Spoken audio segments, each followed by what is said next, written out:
Great. Well, thank you. First of all, let me say thank you to Vasily, to Ine for the invitation today. I was really delighted to come back. I was here a year ago, and I think if you look at the road that Greece has traveled over that 12 months, it gives you a good sense of why we are optimistic about Greece's prospects. I was in New York and Washington last month with Deputy Minister Hritsas, some very successful conversations with investors, also important engagements with our Secretary of Commerce and with the Trump administration at a moment when the United States has made a strategic bet, a strategic investment in our relationship with Greece, recognizing both that we have a U.S. stake in Greece's emergence now from 8 years of economic crisis, and that we are poised to really cultivate this bilateral relationship as one of the key pillars of the U.S. strategy for Southeastern Europe and the Eastern Mediterranean.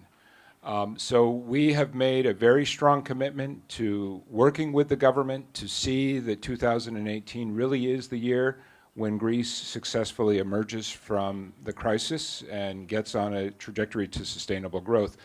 The other reason I was so glad to come back to Ine is because we believe that entrepreneurship and the startup sector is going to be one of the key ingredients for Greece's long-term recovery. I think this is one of the untold success stories, the resilience of the Greek startup sector. There was a terrific Reuters article in May that described the growth of that sector, pointing out that our partners at Endeavor, when they did a head count of startups in 2010, they counted 16 companies. Today, there are various studies that put the number of successful startups in Greece over 1,000. You have significant money moving into this area. The Equifund will put 260 million euros on the table with the prospect of 1 billion euro of investment in startups by 2022. This is a sector where in 2012, total investment was 5 million. So that gives you a sense of the growth that's happening there. And as I said, this is one of the things that makes us optimistic about where the Greek economy is going and this effort that we've made. The United States is also keenly focused on the energy sector and the opportunities that that provides for investment, but also the strategic benefits that arise from Greece's emergence as a major European energy hub. Projects like TAP, the IGB interconnector, the FSRU in Alexandroupoli, the expansion of the Revithusa facility, the privatization of the gas distribution network. All of these developments will help to cultivate Greece as a key hub of energy diversification and energy security for all of Europe. Again, a U.S. strategic interest. So I look forward to taking the conversation in whatever direction is useful, but what I would underline from the U.S. and certainly from my discussions last month in Washington with congressional leaders at the White House, with the Department of State, with the Pentagon, is a clear sense of encouragement and optimism about where we stand in our bilateral relationship with Greece, a great deal of satisfaction about the positive developments that have been marked on the economic scenario, including the important breakthrough last month with the Eurogroup for debt relief, a goal that the United States has been supporting vocally through 2 presidential administrations, and a recognition that while a lot of hard work lies ahead to see Greece continue to move forward economically, the building blocks are clearly there, and there is a strong political commitment from the United States to doing everything that we can to be supportive. So, thank you very much, Ambassador. Let me ask you the first question is, you talk a lot with potential investors. What's the first question they make about Greece? Predictability. Are we talking about economic predictability or political stability? The role of the state. Less a matter of party politics and more a matter of bureaucracy. And I see Lambda Development as one of the sponsors behind me, but I would just point to the Hellenikon project as probably the most high-profile example of a major investment opportunity which has been held hostage for many years by bureaucratic entropy. There are rumors that even President Trump was once interested in the project, maybe like 10 or 12 years ago. I've heard the same thing.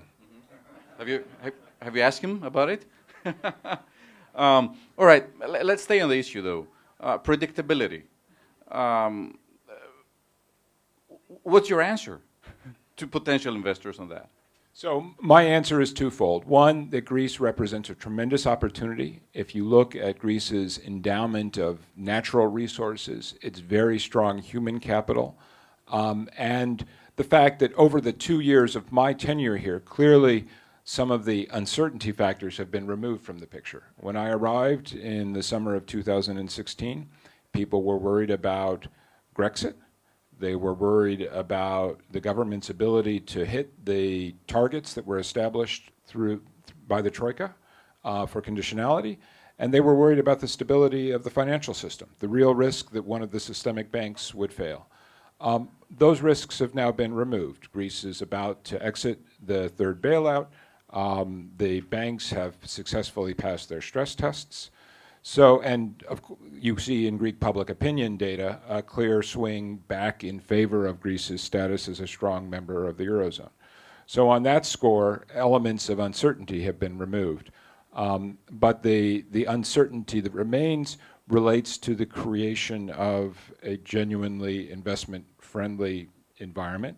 I have no doubt of the prime ministers and the government's focus on this issue, and certainly Minister Haritsas in Washington, in Chicago, in New York, delivered a very reassuring message. I expect Minister Sakalotos will do exactly the same in New York today. But this is an area where investors are looking not just for declarations, but for action. True. Now, you talk a lot with potential investors again. What are the main areas, the main sectors that are interested in potentially investing into Greece? Is it just tourism, or are there other areas also? No. Well, tourism, of course, has seen great dynamism. We have a new $80 million investment by Avis in their car rental business with an enterprise value of $320 million. You have significant growth from our hotel companies, Wyndham, Hyatt, Marriott, and others. That reflects the buoyancy that you would expect in a sector which has seen very rapid growth recently. Energy is also a very important area of U.S. investor interest. We have American investors interested in the Alexandroupoli FSRU. We have American investors interested in the privatization of Hellenic Petroleum. We have Americans that are interested in the renewable sector. GE Wind is growing its business in Greece. So clearly the energy sector is one. And again, it's a sector where Greece is important, not just as a market of 11 million people, but as a regional hub. And that complements this vision that the United States has established of Greece as a regional pillar of stability, a partner we work with to advance shared goals, not just here in Greece, but across the wider Eastern Mediterranean and the Balkans and Black Sea region. All right. What about taxation? We heard a lot of our speakers a while ago talking about the issue. Is that an obstacle for potential investments? I mean, that's an issue for the Greek political system to work out jointly with your European creditors. What I hear from American investors first and foremost is predictability and the ability to make investment decisions with a clear sense of how the bureaucracy is going to engage with them. So I understand they're also talking about not only taxation, but also judicial system, etc., stuff like that. Stuff like the multi-year delay in the Hellenikon project. We have an American company which is looking at an investment on the order of $1 billion for an integrated entertainment complex at Hellenikon. And I should add in this regard, and I'm sure we'll talk later about the Thessaloniki International Fair. My next question. But this is TIFF is one of the key U.S. vehicles to lift up the Greek economic narrative, to put a positive spotlight on the return to growth in Greece, but also to encourage American companies to come back into the Greek market and to grow their businesses here. We have nearly 100 American companies committed to participate in the American Pavilion. representing trillions of dollars of capital, the very best of global American business with a strong focus on innovation. Companies like Facebook, Google, Microsoft, Cisco, Pfizer, and these are the companies that have built the competitive American economy. They're all going to be there in Thessaloniki, and this is one of the things that the United States is doing to try to capitalize on this crucially important summer. TIFF will open exactly 2 months from today, the 7th of September. We are working with AmJam. We'll have a major energy-focused event there. We're working to put a positive spotlight on the startup sector that I talked about earlier. And I'm hoping, and I have discussed with Deputy Prime Minister Dragasakis, with Minister Hritsas, with Minister Sakalotos, the desirability of getting progress on some of these key pending investment opportunities before TIFF, precisely so that we can point to these successes as evidence of how the government is taking action to drive investment forward. I think the government understands that foreign investment is a critical component to the economic story going forward. Greece has had an incredibly painful 8 years. Now it's poised to move ahead. Doing so successfully will depend on attracting foreign investment. And certainly from the U.S. side, the U.S. government side, we are prepared to do everything that we possibly can to encourage that. But results will depend on the messages that the government conveys. Should we expect some high-profile visitors from the White House in TIFF? We're still working on the full U.S. delegation. What I'm confident of, as President Trump announced with Prime Minister Tsipras last October, is that we will have a very high-level political head of delegation, but then also lots and lots of American companies and others.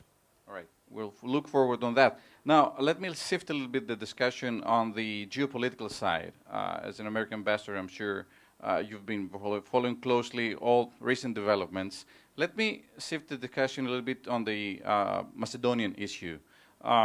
Your government played a central role in encouraging both countries, Greece and the former Yugoslav Republic of Macedonia, in reaching a deal on the name issue. Now, there's still a lot to be done in regards with ratification of the agreement in both parliaments. Now, how confident do you feel that both sides will get to the end of the road? I'm very confident that both sides will ultimately implement this deal because it's clearly in the interests of both countries. We hope that there will be an important step forward this week at the NATO summit. There's some hard work that has to get done in Skopje. But I think importantly for Greece, there are tremendous economic benefits from seeing this issue resolved. The unlocking the name issue offers the prospect of liberating the Greek relationship with the countries of the Western Balkans, further developing the idea of northern Greece and Thessaloniki in particular as the gateway to a market of nearly 30 million people, a role that Greece historically and that Thessaloniki historically has played, which the United States would like to see restored once again. There are obviously some very difficult politics that need to get worked out both here in Athens and in Skopje, and I will leave that to the politicians in both countries. But from an American standpoint, this is a very important step forward. Both prime ministers deserve credit for the political leadership that they have demonstrated in taking this step, and we are going to be as supportive as we can of full implementation, including the difficult steps that will have to be made in Skopje in terms of constitutional change, in terms of erga omnes application, and in terms of reframing the relationship with Greece in terms of a positive agenda of economic cooperation. All right, then, should we expect a full invitation for Skopje tomorrow in NATO? I will. I try to leave the predictions to the. Greece has the Oracle of Delphi, the Oracle of Dodoni, the Oracle of Olympia. You have lots of other sources of predictions of the future. I'll leave that to others. All right, I get that. Okay, finally, let me shift the discussion a little bit to our eastern neighbor, Turkey. The recent election of President Erdogan back into the presidential role, is that a good thing for Greece or a bad thing for Greece? Let me put it this way, and again, in keeping with the economic focus today, it's clear to us that Greece and Greek economic recovery benefit from stability in the relationship with Turkey. I always make the point that when I'm in Washington, that America has no stronger ally in seeking to ensure that Turkey remains anchored in the West and anchored in Euro-Atlantic institutions than the Hellenic Republic. We have a strong shared interest in seeing that Turkey remains oriented towards the West. Turkey has been a significant source of foreign investment here in Greece, including in the tourism sector, for instance. I think, again, my rule against predictions would suggest that I'm not going to predict what the next couple of months is going to bring. Certainly the United States, like I believe the Greek government, is interested in seeing the relationship move forward in a stable way. There are some big issues in both of our bilateral relationships that have to be resolved. You have the issue of the two soldiers. We have the issue of Pastor Brunson. In both cases of individuals who have been detained unjustly, in our view. But we also believe that Prime Minister Tsipras was on exactly the right track in his invitation to President Erdogan to come to Athens last December. And we hope very much that the spirit of that engagement from Athens, from the Greek government, will prevail as the two capitals move forward. Right. Let me ask you, during your tenure as an American ambassador the last couple of years here in Athens, what was the most intense moment during your tenure? Well, I'm not done yet. So there may be things coming down the road. I guess I would say two moments.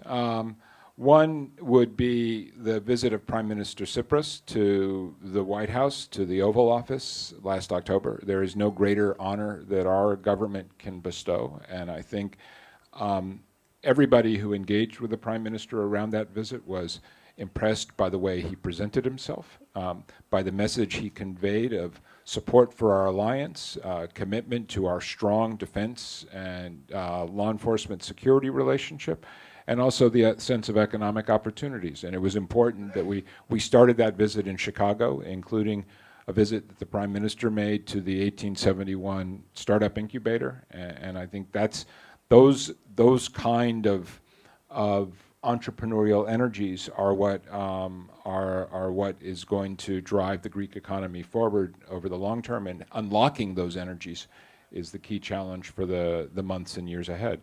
And then, of course, the visit of President Obama here to Athens, which I think was an enormous honor for all of us. You know, it was an inspiring couple of days. You know, his tour through the Acropolis, his address at the Niarchos Center, but most importantly, I think for all of us at the embassy, his very strong focus on the debt that we owe to Athens, the birthplace of our democratic values, and the importance of that component of who we are, who America is, to our international engagement, and the unique status that Greece will always retain as the country that gave birth to that democratic practice, and the importance of holding on to that.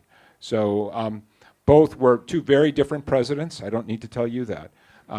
But for me professionally, they were certainly highlights of my time here. And you know, I think provided a very strong foundation for how we've moved forward, and also reflect what for me is a very positive aspect of the U.S.-Greece alliance, which is the fact that there is such strong support in the United States among Republicans and Democrats for doing all that we can to continue to strengthen our alliance, to help Greece move forward, and to provide value in a relationship with a key democratic ally and a country that lives in a very complicated and unpredictable region.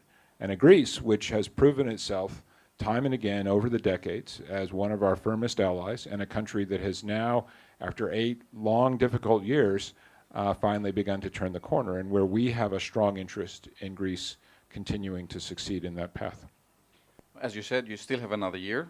So let's hope we'll repeat our discussion next year and see whether your answer has changed. Mr. Ambassador, thank you very much for this talk. Thank you very much for addressing our audience today. Happy to be here and look forward to continuing the conversation at Thessaloniki and beyond. Absolutely.